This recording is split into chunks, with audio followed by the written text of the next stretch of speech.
All right, let's get to the business of today. Today we have Hudson Kingston. His mom is Sarah Kingston, if you know her, and his partner Maggie is here as well. And Hudson is a friend and neighbor of this community.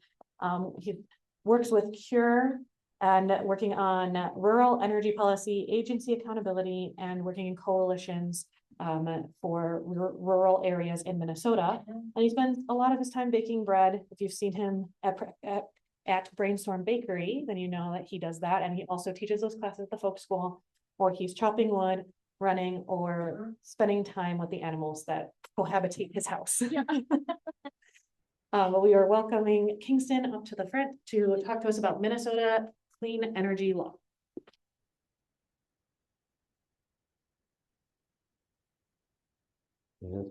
Oh, nice. Okay, I got my microphones. I'm ready to go. Okay, just did a great job of introducing me. If we haven't met, my name is Hudson Kingston. I live out in Fall Lake Township with Maggie, and I'm wearing my E3 t-shirt, or my mom's E3 t-shirt. I am a lawyer. No, really, I am. And I work at an organization called CURE. We do rural environmental work. I've had other jobs. We can skip over the bio stuff. As already stated, I'll be talking about buying the steakhouse as a community. No, that's just a joke. In fact, we're going to instead be talking, so CURE is a rural environmental organization. We are very focused on protecting and restoring resilient communities and landscapes by harnessing the power of people who care about them. So we work with people and keep them included and try to make them feel like they're a part of something, which seems incredibly important, especially in times like these. We have a big focus on rural electric cooperatives. So the development of electric systems in rural areas has fallen behind somewhat other areas, and now is the time for us to catch up and do even better. And that's my presentation. Minnesota's carbon-free energy standard. How's it going? Because you may have heard about it, but not had an update anytime recently. So way back years ago in 2023, the Minnesota legislature passed a lot of laws. It was a historic session, in fact, and it was because there was a DFL trifecta, and they included, among many historic laws at the time, was the carbon-free electricity standard, which requires utilities to get all of their electricity from carbon-free sources by the year 2040, which at the time seemed like a long time to wait, but it's right around the corner now. So it's called the 100% bill, or the carbon-free standard, and that's what we'll be talking about 3 years later now. So just focusing in on my favorite part of the law, this is the definition of carbon-free. Carbon-free means a technology that generates electricity without emitting carbon dioxide. Pretty darn straightforward. I even like emphasizing it. It means a technology that generates electricity without emitting carbon dioxide. So you need something, A, that is for the electric system, and then B, when it's doing its thing, it's not emitting carbon dioxide. You would think that that was easy to apply, but it has been more complicated than you would think. The law also is not black and white. The way it was written in 2023 has certain flexibilities. It has off-ramps. If the utility can't provide affordable or reliable service, then they could apply to get an exception to the carbon-free standard. They can also use carbon-free credits from other places. So if a utility wants to buy credits from a wind farm in North Dakota or even further away, they can burn fossil fuels in Minnesota, as long as there's a one-for-one replacement of dirty energy with clean energy. And then also the law allows for partial compliance, even though that's not very well defined in what that means in the law. But at a certain generation source, you could have a mix of dirty and clean resources, and they would count the clean resources as carbon-free. And then also it's phased in over time. So it wasn't like all of a sudden everything had to be carbon-free energy. It was through the year 2040, we go from whatever percent we're at now to 80%, and then finally to 100% carbon-free energy. But in recent news, you may have heard that the law's not doing so great. Specifically, I saw this great article in the Echo, and I've seen already three articles in the Minnesota Reformer, if you're familiar with the online publication, The Reformer, talking about how we need to do big changes to either the carbon-free standard or to the nuclear moratorium in order to get where we're going by 2040. I would definitely recommend, if you haven't read the Echo article, it's a great one, and it comes with a podcast, the Pulsive Ely podcast on this topic. So listen to the podcast if you haven't yet. But the question is, with all this sort of negative or questionable press, is it really possible to get 100% of your electricity from renewable clean energy sources, or is it not possible? I don't know. Let's talk about it. Specifically, I'd say that the story with the Echo was great. It was Mark Bach of Lake Country Power. And just to quote him, and I added emphasis here, but these are his quotes. There are a couple of big ones that give us concern, and that's reliability and affordability. And they're somewhat paired together, said Bach. And these are really, like he's saying, he's right. The big issues of utility electricity is reliability and affordability. Those are their primary concerns. And he said, because of the carbon-free law, we're putting an increased reliance on intermittent weather-dependent sources. There are some concerns we have with future reliability, and we would not just be able to dispatch those out. So in this case, the word dispatch means you can't just turn on a wind farm, right? If you need the energy from a wind farm, you can't just flick a switch and suddenly the wind turbines are turning.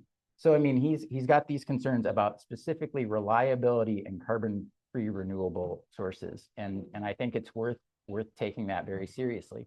So as he said, and as I would of course agree, that historically every electric utility has had to meet two standards. They have to have reliability and they have to have affordability. If your electricity doesn't work, that's no good. And if you can't afford your electricity, that's no good. So they have to meet both of those things. And that's the regulatory compact that they have. In order to have the right to serve you electricity, they have to meet those standards. This is true whether you are a customer of Minnesota Power, which is a for-profit utility, the city of Ely municipal utility, which is a democratically controlled city entity, or Lake Country Power. All of these utilities and their regulators agree that you have to be reliable and affordable. And just as a fun audience participation, how many people are Minnesota Power customers? We got a few. Okay, how many people are City of Ely Muni customers? All right. And how many people know that they're Lake Country Power? Wonderful. See, Ely is a wonderful place. We have such a diversity of different types of utilities. I know people who live out on the coasts, and they would kill to have a municipal utility. All of you guys who live in Ely, they would kill to have that. But they can't have it because it's very hard to start a muni. So anyway, undeniably, reliability and affordability are important to utilities and non-negotiable. In 2023, we added a third one. So reliable, affordable, and carbon-free, a three-legged stool. And this applies to all utilities equally. And there is a deadline difference between co-ops and other utilities. Co-ops have a little bit longer for their 2030 goal. They don't have to meet 80%. But otherwise, by 2040, all of the utilities should be 100% carbon-free. So the criticism that a lot of people have is that the sun doesn't always shine and the wind doesn't always blow. And that's something I'm going to take very seriously, because ultimately, that's true. And I've been to a lot of presentations where the person in my position is sort of like, nah, that's not true. Here, let me show you some charts. Let me show you some articles. You know, we can figure this out, blah, blah, blah, blah, blah. There's a lot of recourse to authority and telling people that they don't need to believe their eyes. I'm just gonna concede the point. The sun doesn't always shine and the wind doesn't always blow. But I do have a recourse to authority because, and you might be familiar with these lines, the sun also rises and the sun goes down and hastens to the place where it arose. The wind goes towards the south and turns around to the north. The wind whirls about continually and comes again on its circuit. All the rivers run into the sea, yet the sea is not full. To the place from which the rivers come, there they return again. Anybody know where that's from? Oh, I mean, it's from the Bible. I thought I was going to get you. It's it's the Old Testament. Also Hemingway. But but yes, this is the King James version of the Old Testament. And the reason I'm using it is because it's kind of obvious to me that solar power, wind power, and hydropower are there. They're available. They've been around for a long time. They'll be around after I'm dead. The sun goes down, but it comes back up. And it is the most reliable form of energy we have in some senses. It's just not always on all the time as some people might want it to be. But as that environmentalist in the sky, God, said in the Old Testament, you actually can get quite a lot of energy quite consistently from solar power, wind power, and hydropower. And this is, a photo of my solar panels and Maggie's as well. They're really reliable. Solar is really reliable in the summertime and at day, not as useful at night. They're affordable. After you install them, they pretty much just pump out electrons for the next 30 years. And the electrons coming out of these solar panels serve Heidi's house, my neighbor. Teresa Sagan, who I saw on Zoom, is currently consuming some of these electrons that we're pushing onto the grid. It's not just us that's hoarding all this energy. It's for us and the people on the same distribution electrical grid as us. And is it carbon free? Absolutely. It is making electricity without a fuel, without burning anything. Wind also is really productive in the spring and at nighttime, and with larger turbines located in the right places. So there are certainly some wind turbines that have been put in the wrong places at times, and the ones that are up above Virginia often seem to be off. I have heard that they are just too small there. So the wind is so strong that if they let them run, they would explode. Don't quote me on the exploding part, but I have heard that if they were bigger, they would work far more frequently. Wind is the cheapest form of energy at utility scale generation resources, and like cheaper than coal, cheaper than gas, cheaper than nuclear, cheaper than solar. And is it carbon free? Yes. Hydro, with maintenance, can work and last for 100 years or more. The Winton Power Dam is 106 years old, and it has year-round hydro availability. It's the closest thing to a power plant that we have that's one of these carbon-free sources. Over a long operating time, it can be very cheap. And it's mostly carbon-free. If you're going to inundate a new area, you're going to have methane emissions. So it's not perfect, but it does have mostly carbon-free energy. And for the sake of this law, I believe that it is considered carbon-free because those carbon emissions don't come from the actual power pumping that makes electricity. So let's look at the renewables on our three criteria: reliability. Sun, wind, and water are very dependable, but they're not constant. Are they affordable? Yes, they provide essentially free energy. Once you build something, it doesn't require a fuel charge.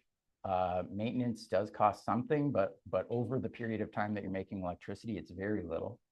And they're certainly carbon-free by the standard of does not emit carbon when they are generating electricity. So again, reliability is our main issue. And how do you deal with the fact that dependable is not exactly the same word as reliable? Sun, wind, and water are extremely dependable. We know they're there. We know they will be there. How do you make them reliable? Well, maybe you've been here. I certainly was here on Sunday.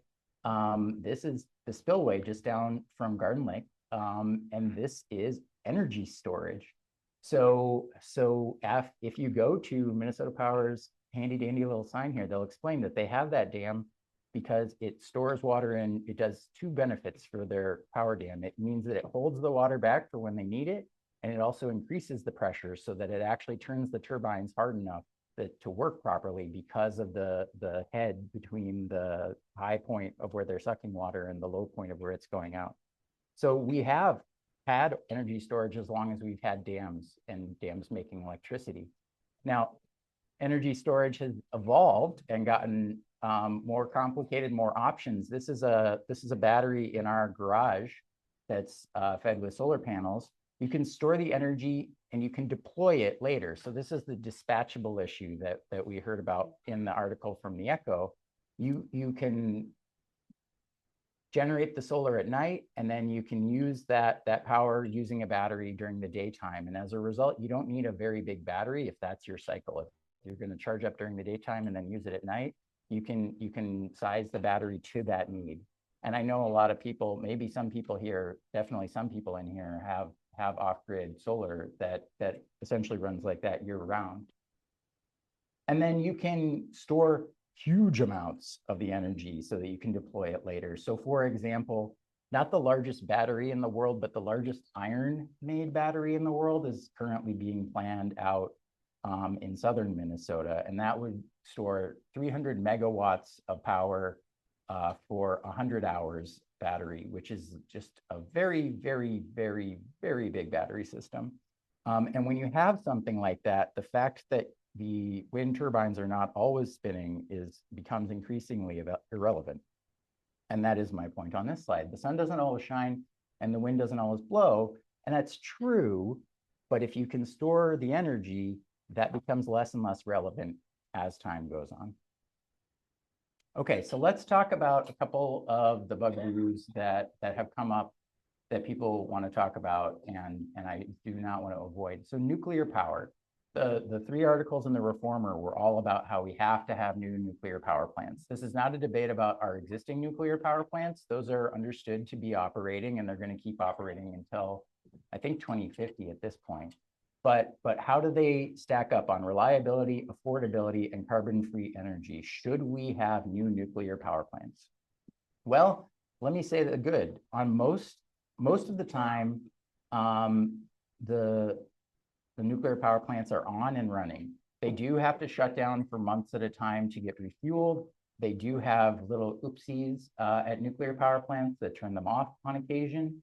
But generally they're on all the time and they provide baseload power. They're also generally understood to be carbon-free. I have heard some people argue that they're not because of the mining impact, but we don't hold other energy sources to their entire fuel life cycle carbon footprint. So that let's say it's carbon-free on that score as well. But on affordability, a new nuclear plant that was recently built 2 years ago cost $36.8 billion. And like that wasn't paid by the company's investors, it was paid by the ratepayers. And it takes 10 years to build. This was a very big power plant in Georgia. So I mean, they got something for that money. But it is the reason that people are voting out their Public Utilities Commission in Georgia, right? People are so angry at the fact that this project was seen through to the end, and now their electricity bills cover this and cover the debt and cover the profit for the companies that decided to make it. And then also, domestic uranium mining has mostly stopped.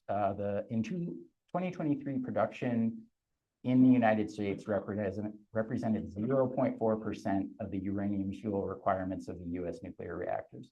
So we don't have a system where we could have new nuclear plants or even fuel our existing nuclear plants without relying on Russia, Kazakhstan, China, and Australia, I believe are the four. But like Russia is one of our biggest sources of uranium fuel. And I guess I would say that doesn't make me feel great about nuclear energy's future. And then in addition to nuclear, what about biomass? We live up in the woods. This is my woodshed. I burn wood all the time, not in the summer, but you know, I have this week. So what about biomass? Does it have the same reliability, affordability, and carbon-free nature that we would want under the law? Well, if you're a Minnesota Power customer, this is important for you to think about because this is from a presentation a little more than a month or more than a year ago, where Minnesota Power staff gave about a fiber availability study they're doing in the forests around Cohasset. And you can see the circles include all the way to Duluth. And to Frederica's point about acknowledging the impacts on tribal people, the red dot includes all of the Chippewa National Forest. So Leech Lake, Fond du Lac, their lands, I think Bois Forte are all inside this red dot, and their tribes depend on the forests for numerous sources of income and livelihoods.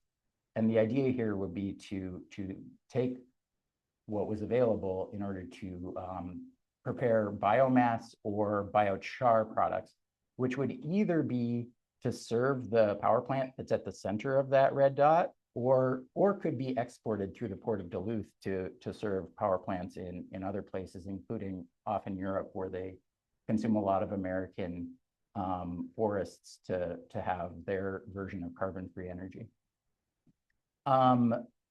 So I would say that biomass, although it is useful for a lot of things, it keeps my house warm in the wintertime. It is not necessarily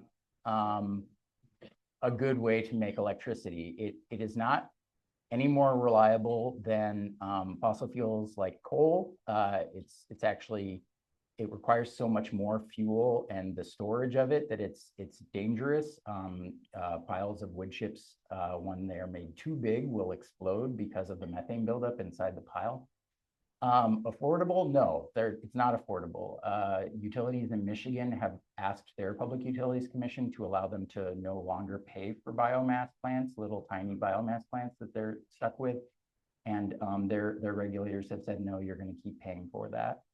And it is not carbon free. Unfortunately, in January, we got a decision from our regulators that it's possible that the utilities can argue that their plants are carbon free, but in actual fact, a biomass plant is going to emit more carbon than a coal plant to produce the same amount of electricity, because coal or natural gas are so much more energy dense than the biomass that you'd be burning. And often the fuel is wet and in other ways not ideal for making electricity. So it's just a very expensive, inefficient way to make electricity. And it has other downsides. So in Minnesota, currently the only operating biomass plants are old coal plants that have been partially converted to burn other things. So gas, railroad ties, wood chips.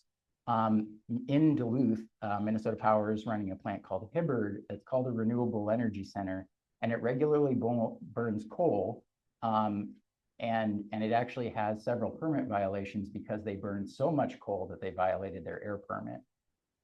So that's their Renewable Energy Center in Duluth. It also burns toxic railroad ties, natural gas, and to their credit, some wood waste, which I would argue is not really what's keeping the plant running.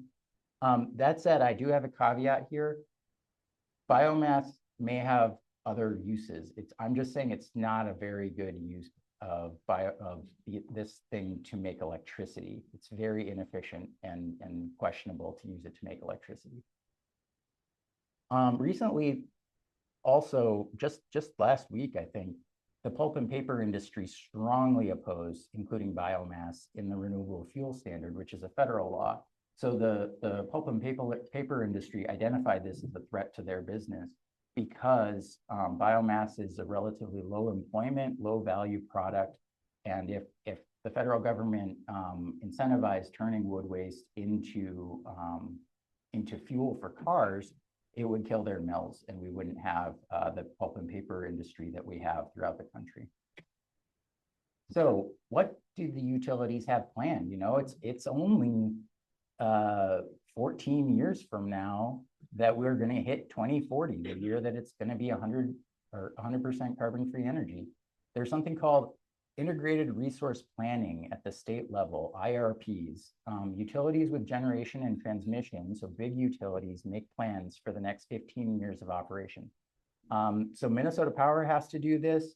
The city of Ely does not. The city of Ely buys its electricity from Minnesota Power currently, and they could switch to a different utility if they wanted to buy wholesale power from someone else.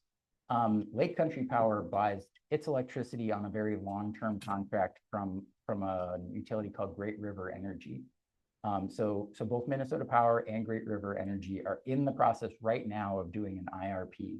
Do they plan to make carbon-free energy? Like I just said, two of them are doing it right now. Utility one, which will remain anonymous for a second, is saying that in 2026, they're going to have a big old 1.5 megawatt battery. Cool. They're going to have some new wind. They're going to have another giant battery, 140 megawatts. They're going to lose some wind, add some more wind, add another battery, 420 megawatt battery. Add more wind, lose a little bit of hydro. And this one, they're going to lose Rainbow Energy Center power purchase contract. That's a giant coal plant. That's the biggest coal plant in North Dakota. So they're going to go off of a very old, gigantic coal plant in the year 2031. And also in the year 2031, 2032, they plan to build some gas turbines. I would say that, you know, the things they're planning to do in the next 5 years are what you really want to focus on. But yes, of course, I'm not, as an environmentalist, super excited about them replacing coal with gas. But generally speaking, giant batteries, tons of wind power, that's how you do it. That's really how you do it. They don't have anything solar oriented, but I definitely expect that they will add some amount of solar in that period of time, even if it's not in this summary. By contrast, Utility 2 has an IRP that they filed a little earlier, so it's from last year through 2039. And they're going to have, you know, pretty soon they plan to have 100 megawatts of industrial demand response. Demand response is where instead of building a power plant, you just talk your biggest customers into not using as much electricity when it's most needed, which is a really cool way to save a lot of money. Because you just don't build a power plant and you still serve all of your customers. But by 2030, they want to convert a big unit of their coal plant to gas, to burn gas, and they want to convert an even bigger unit at the same plant to run on 40% gas with coal. And by 2035, they want to go back to this unit and convert it to not burn coal, but rather burn on gas or biomass. And then, unfortunately, in 2035, same year that they're talking about doing that, they want to build a big old gas plant, much bigger than what the other utility was talking about, either 650 or 750 megawatts, of a plant that would be on most of the time. So not one that ramps up when you need a lot of electricity, but one that would produce more base load power. And then by the same year, 2035, they want to do 400 megawatts of new wind and 100 megawatts of batteries, which is impressive unless you look at the previous utility, which was going to do way more both of those things, just tons and tons of wind and tons of batteries.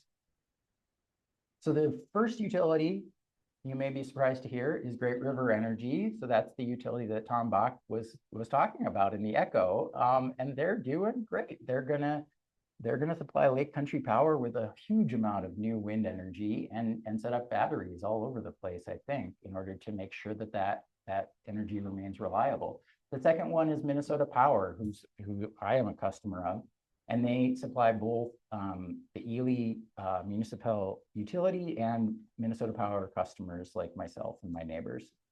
It's important to note that Great River Energy is a nonprofit energy provider.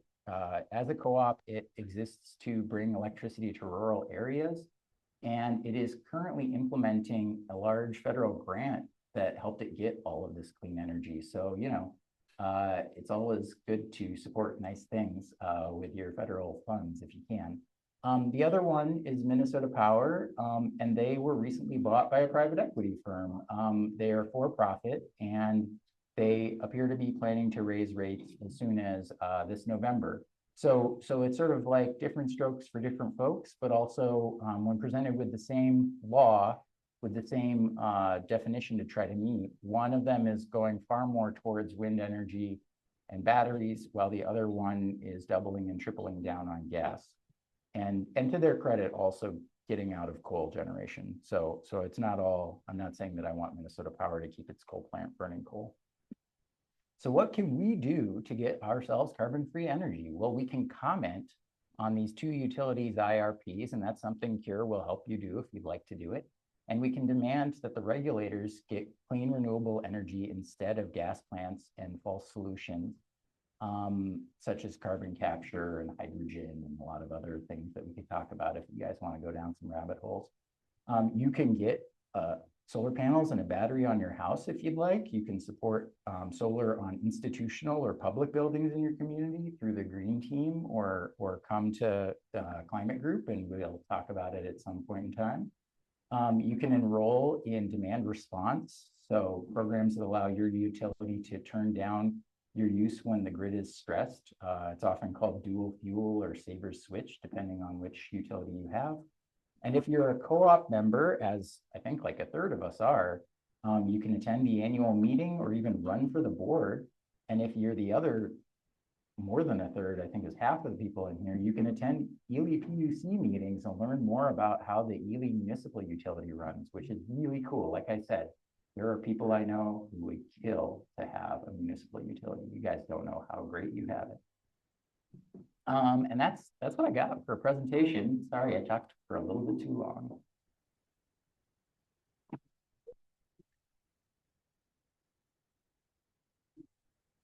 Do you have time for questions? Well, you made a very intriguing comment that maybe some of our biomass is getting sent to Europe for their carbon-free. Can you say more? That's confusing and seems contradictory. Yeah. So we always like to think that the people in Canada and Europe have everything figured out, and they don't. So in Europe, they have a clean energy standard that considers biomass to be totally carbon-free, because the way that you normally count biomass carbon emissions is when the trees are cut down. But because they're buying them from the US, nobody counts them in Georgia where they cut them down. And then nobody counts them in the UK when they burn it at the biggest biomass plant, which is just it's a gigantic converted old coal plant called Drax. It has a cool, terrifying name. And yeah, so the UK is very proud that they got entirely off coal. They unfortunately got entirely off coal by clear cutting southeastern forests in the US, and then those are turned into pellets, and then those go on a boat and are burned in an old coal plant in the UK. And I'm pretty worried that that's what that map from Minnesota Power would have for us. You know, there'd be a lot of pressure on our national forests and public lands to produce way more fiber, they call it, to make pellets to then go put on a boat and send them over to Europe.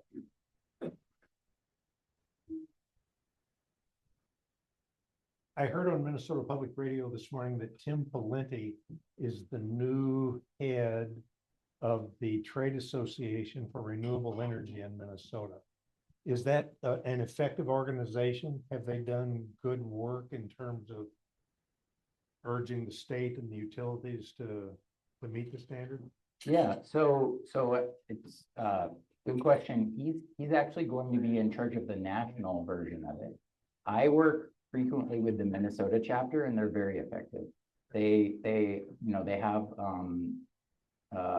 they're an industry organization, so like their members include Helene out of Mountain Iron, that's one of the biggest solar producers in the United States. Their members also include a lot of solar installers and people I've gotten to know well.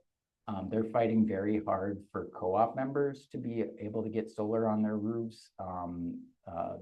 We've been putting in comments in support of some of that.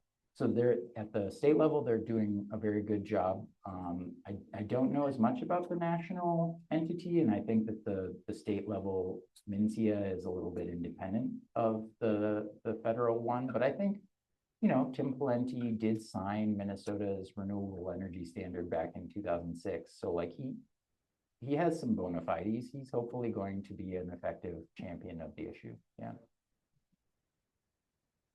Thanks, Hudson.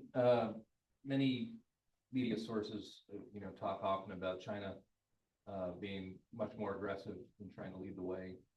Apples and oranges in terms of their form of government and ours, but are there things we can learn from them other than pushing for more federal and other government incentives here to grow this industry? Anything else that China's doing that you think we should know about?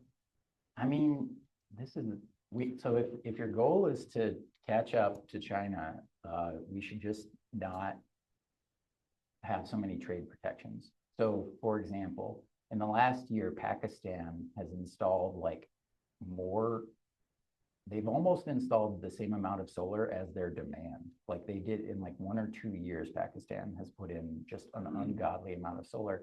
And they just go, a fella in Pakistan will go on TikTok, watch somebody else install a solar panel on his own house, and they'll be like, I can do that. And they'll just go out and do it.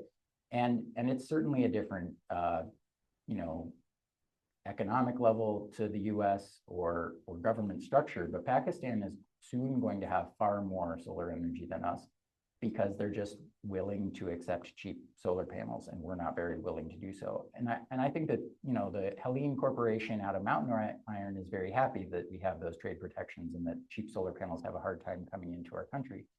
But like, part of it is just that this technology has gotten so cheap that you really can just sort of let people install solar, and it will happen even with a federal government that's somewhat opposed to it.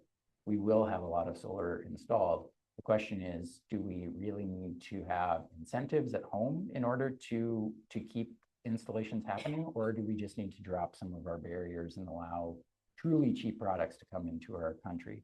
There are pretty good arguments on both sides about not getting rid of domestic manufacturing, but I do think that it is kind of silly that solar panels cost so much more here than they do in Germany or in Pakistan or in China.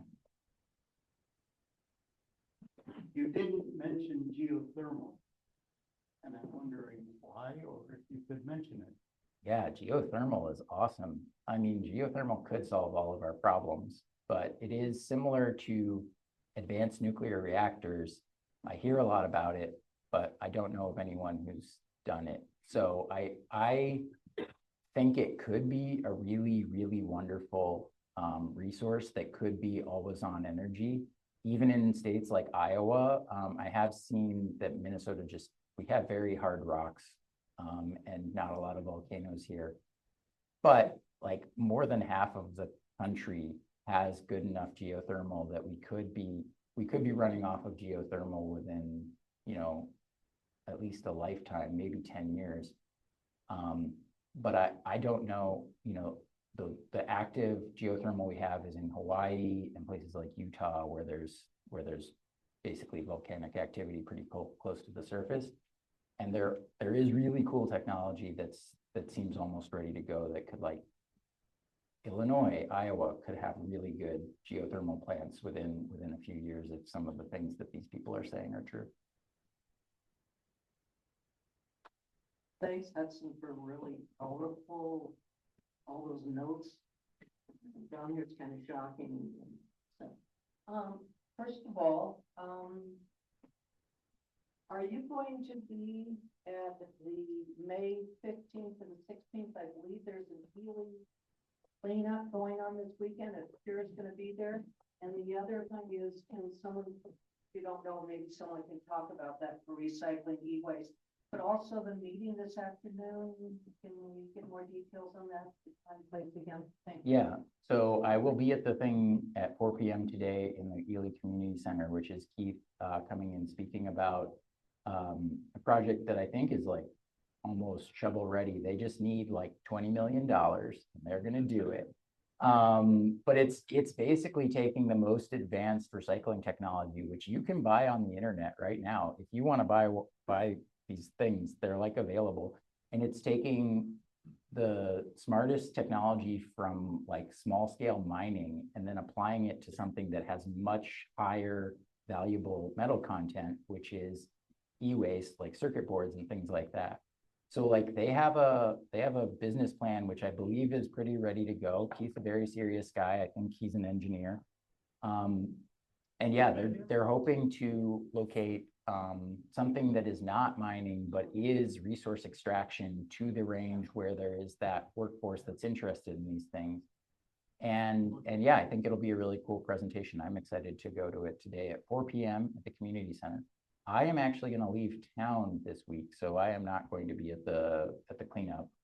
But I hope other people can go to that. Sounds like a good thing to do. I'm wondering what kind of effect President Trump's negating and withdrawing all the licenses from some of the various clean energy options. And so, you know, some of them have started and they have to stop, some of them can't continue in development. And what kind of an effect does that have on all of this? Yeah, that's a great question. So Donald Trump has mostly stopped development of very big utility renewable projects on federal land or out in the ocean. So the biggest ones that he stopped are offshore wind projects in the Northeast.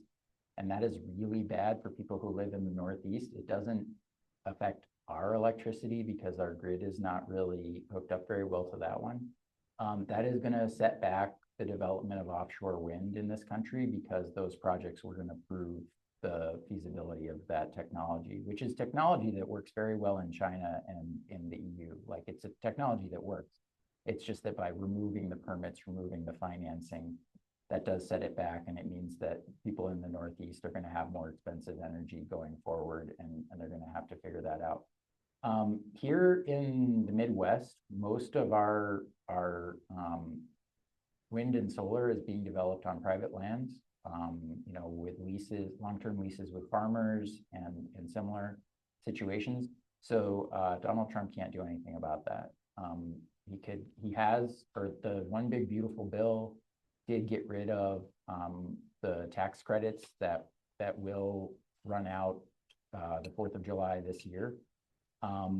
So that will make it the economics harder for big solar projects, and big solar and wind projects. But I do think that the technology for onshore wind and solar is very proven at this point. There are developers who know how to do it. They're gonna do it on a tighter margin, or they'll do their financing differently.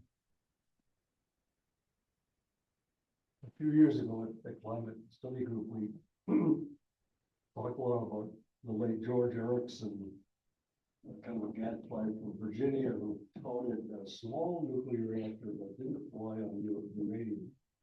It would be way safer and so on. Then they gone with that thorium reactor idea. I have heard people go to public comment periods and yell at Minnesota Power about thorium reactors. So I think they still exist, but I have not looked into them. From what I know, small modular nuclear reactors usually produce more waste, and it cannot be dealt with very easily. I have not looked into the thorium reactors, however.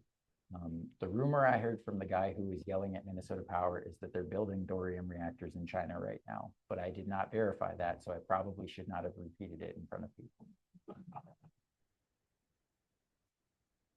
If you have updates on the plug-in solar and that legislation that's been. Yeah, so there's a chance that it will pass this session. Plug-in solar is, for people who aren't familiar, it's a law that passed in Utah. It was championed by a Republican in Utah, and the idea is you can just take a solar panel, hook it up in some place outside of your house, and then plug it into an outlet, and it'll backfeed electricity into your house. And currently in Minnesota, if you don't create a switch, put a switch that stops it from backfeeding onto the grid, then you have violated a law. So basically it would be creating an exception to that law, saying like, if you're only doing a small amount of solar that you're plugging into your house system, we're okay with you providing some free electrons back to your utility. It is, like I said, and it's passed in Utah. People are installing these things in Utah. It's extremely popular in Germany, where they have more than 1 million of these installations. But generally speaking, I have heard from our lobbyists that it's possible no laws pass at all this session. So I'm not sure that that one is going to pass. It seems like it does have bipartisan support, but the legislature is not in a happy place for passing anything, and they don't have to pass anything because it's not a budget year. I feel like I know the answer, but I want to hear you talk about it. Like the idea of getting, I don't know, utilities to me are intimidating in part because they're so complex and they're confusing, and they're also kind of conversely boring. I really admire you and the work you do and how much you understand this. And I'm just wondering if you could give me personally and everybody a pep talk on the like utter importance of this conversation for now and for the future. Pep talk. Okay. I mean, it's horribly boring. The barriers to entry are awful. And yet you got to do it, because if we don't do it,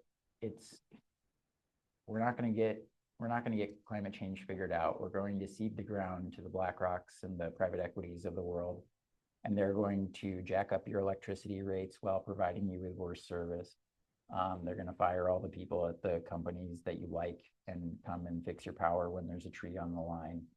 And their interest is in maximizing their profits. And currently we have a system that has for-profit utilities. Most people are served by a for-profit utility. So it's incredibly important for the public to show up and to offset what is a cozy situation for the utilities. They are legal monopolies, and they act like monopolies, and monopolies generally get what they want, and they understand the rules that they are governed by, and they know how to play the rules very well.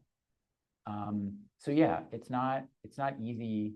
You can't just walk in one day and suddenly you're gonna win everything. I do find it funny how often I lose at the Public Utilities Commission, but I always think I'm going to win.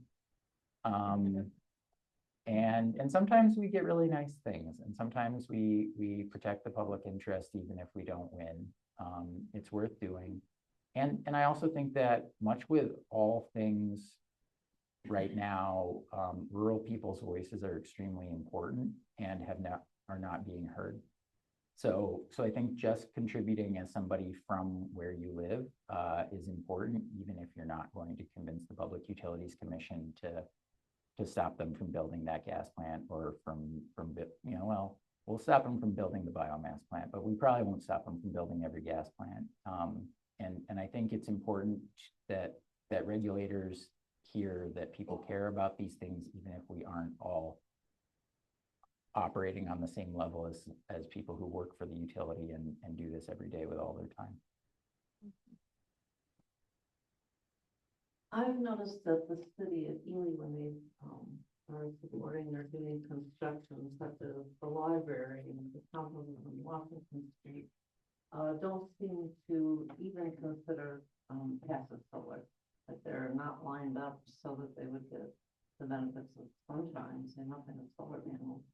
And I'm wondering, to me, it seems like it would be ideal if anyone who's going to build a house or do some construction would have to provide a consideration of solar. If they decide not to do it, they need to economically justify why they don't do it, which might make them think about the economy of doing it, which is not all that expensive, and the payback, ROI would be, 5 years or something. But seems to make sense to me that a city would sort of insist on that. And I'm wondering if you know of other governmental entities, other cities, other places that have done something like that. Mm-hmm. Well, I know that the city often, when they're building a new building, they're trying to maximize grant funding they can get. And in order to do that, they have to build to like the highest LEED standards, green building standards. And I think the main problem is that when those standards are being set, nobody is coming from the like solar thermal industry. There isn't an industry for like just good ideas. And what you have is a good idea, but it's not like a standard that they have to implement. They have to have this much insulation. You'll see the trail building has solar panels on the roof. So does the library. They're built to really exacting standards. And when you're trying to keep all of those standards in mind, you often are not going to prioritize an additional idea, such as having really big south-facing windows and, like having a slope to your roof so that you can maximize things like that, because in order to get the grant money and the other kinds of support that they need to build a building, they just have these priorities that are required to get government grants.